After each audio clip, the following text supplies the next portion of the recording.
Hello दोस्तों, welcome to our YouTube channel Ankit C talks. सबसे पहले हम लोग बात करने वाले हैं आज के वीडियो के टॉपिक के बारे में। आज के इस वीडियो का टॉपिक है कंपनीज अकाउंट। दोस्तों, हम लोग क्लास 11th में जाते हैं, क्लास 12th में जाते हैं, बीकॉम करते हैं, एमकॉम करते हैं, पीएचडी करते हैं अकाउंटिंग में। हम लोगों के मन में एक डाउट निकल कर आता है कि यार कुछ ऐसे चैप्टर्स हैं जो हर लेवल पे आते ही आते हैं, हर लेवल पे वो चैप्टर्स दिखते ही दिखते हैं। क्यों दिखता है? आखिर वो चैप्टर्स क्यों हर एक लेवल पे दिखता है और उसका इम्पोर्टेंस क्यों इतना ज़्यादा है, जो कि हर एक फैकल्टी, हर एक टीचर्स, हर एक लोग कहते हैं कि यार ये चैप्टर को सिर्फ थियोरेटिकली नहीं प्रैक्टिकली भी समझना काफ़ी ज़्यादा इंपॉर्टेंट है और ये प्रैक्टिकल चैप्टर भी है। तो आज का टॉपिक है कंपनीज अकाउंट। यार कंपनीज अकाउंट का फॉर्मेशन क्यों हुआ, कहाँ से हम लोग कंपनीज अकाउंटिंग का क्रिएशन हुआ, बेसिक से समझते हैं। जैसे देखो, तुम लोग एक कंपनी क्रिएट करते हो, मैं एक कंपनी क्रिएट कर रहा हूँ, ठीक है। मेरे पास एक लिमिटेड रिसोर्स है, मैं एक हद तक कंपनी में इन्वेस्ट करके प्रॉफिट कमा सकता हूँ, ठीक है।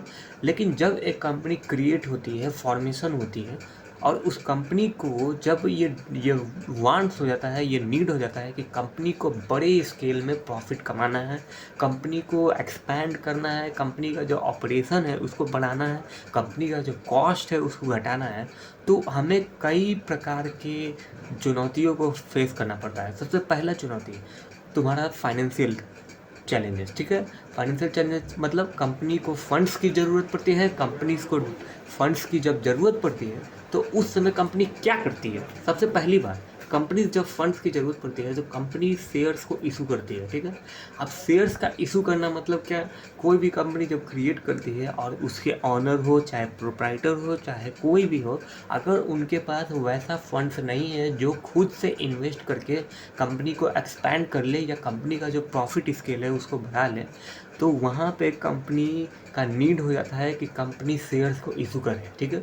अब कंपनी शेयर्स इशू करती है मतलब कंपनी का जो मालिकाना हक है, कंपनी का जो ऑनरशिप है, उसको शेयर किया जाता है इन जनरल पब्लिक को, जिससे कि पब्लिक में 2-4 लोग निकल कर आए और कंपनी में पैसा इन्वेस्ट करें, ठीक है।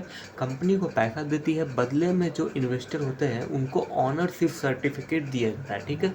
अब वो कहलाते हैं शेयर होल्डर, ठीक है।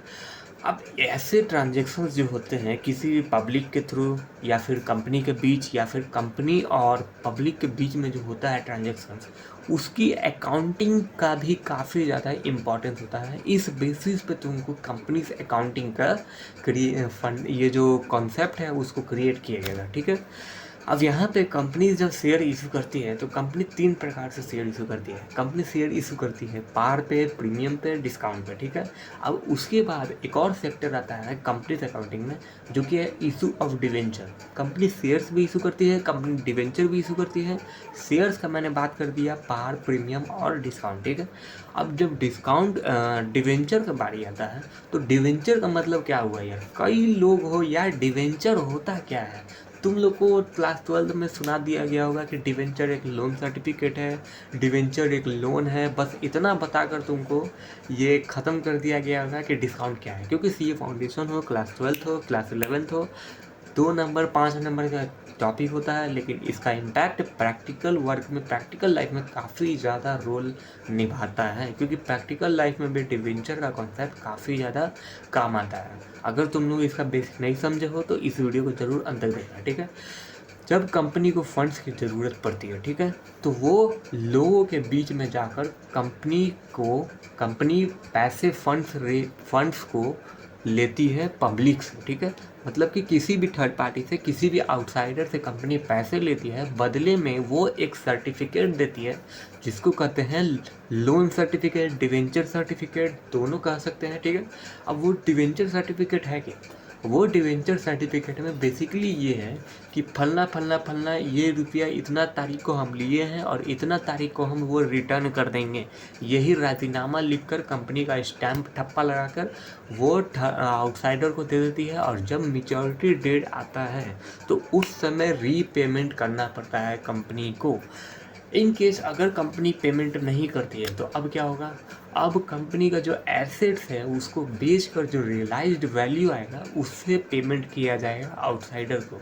क्योंकि भाई कोई भी थर्ड पार्टी है वो कंपनी पे केस करेगी, तो जाहिर सी बात है कंपनी अगर पैसा नहीं दे रहा है तो कंपनी का एसेट्स को बेच कर जो रियलाइज्ड अमाउंट है उससे रीपेमेंट होता है। ये कहीं ना कहीं एक मोटा मोटी डिवेंचर का कॉन्सेप्ट है। आई होप तुमको एक बेसिक लेवल से लेकर सब कुछ समझ में आया कि क्या है कंपनी से अकाउंट का चिट्ठा, कहाँ से आया, क्यों ज़रूरत पड़ा और ये कितना ज़्यादा इम्पॉर्टेंट है। दोस्तों ये कंपनी अकाउंट का छोटा सा ये ओवरव्यू टॉपिक कैसा लगा नीचे कमेंट में बताना, और ऐसे वीडियोस पसंद आते हैं तो बताओ यार, और वीडियो ऐसे आएंगे। चलिए चैनल को सब्सक्राइब करना, वीडियो को लाइक करना, और आज के इस वीडियो को यहीं समाप्त करते हैं। तब तक के लिए जय हिंद।